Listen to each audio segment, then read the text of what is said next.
నా అభిమానుల కోసం టీడీపీలోకి మళ్ళీ వస్తానంటూ ఎన్టీఆర్ సంచలన వ్యాఖ్యలు చేస్తున్నారు. సో టీడీపీకి మరి ఖచ్చితంగా నేను వస్తానంటూ జూనియర్ ఎన్టీఆర్ చెప్పిన వ్యాఖ్యలు ఇప్పుడు సోషల్ మీడియాలో సైతం ఎంతో వైరల్ అవుతోంది. అలాగే అభిమానులు కూడా వీటి గురించి తెలుసుకొని ఎంతగానో ఆనందం వ్యక్తం చేస్తున్నారు.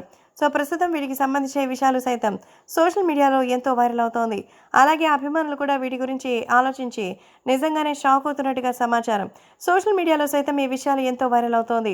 ఈ సందర్భంగా అభిమానులు కూడా ఎంతో ఆనందాన్ని వ్యక్తం చేస్తూ జూనియర్ ఎన్టీఆర్ వస్తే అంతకు మించి ఇంకేం కావాలి అన్నట్టుగా చెప్తున్నారు.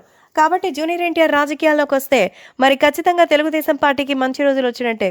జూనియర్ ఎన్టీఆర్ రాజకీయ ప్రస్తావన అభిమానుల యొక్క కల. జూనియర్ ఎన్టీఆర్ ఆ రోజుల్లో తాతగారు ఏ విధంగా అయితే రాజకీయం చేశారో అలా నటన, రాజకీయం రెండు చేసుకుని మరి ముందుకు సాగొచ్చని అభిమానులు కోరుతున్నారు. సో ఈ సందర్భంగా వీటికి సంబంధించిన విషయాలు సైతం సోషల్ మీడియాలో ఎంతో వైరల్ అవుతోంది. అలాగే అభిమానులు కూడా ఎంతో ఆనందంగా వాళ్ళ విషయాలని పంచుకుంటున్నట్టుగా సమాచారం. కాబట్టి ఇప్పుడు సోషల్ మీడియాలో సైతం ఎంతో సెన్సేషన్గా మారుతోంది. జూనియర్ ఎన్టీఆర్ రాజకీయాల్లోకి రావడం మరి అభిమానుల్ని ఆనందపరచడం మాత్రం పక్కా. తెలుగుదేశం పార్టీకి సంబంధించి బాలయ్య, చంద్రబాబు కూడా వీళ్ళకి గ్రాండ్ వెల్కమ్ చెప్పడానికి ఎదురు చూస్తున్నారు.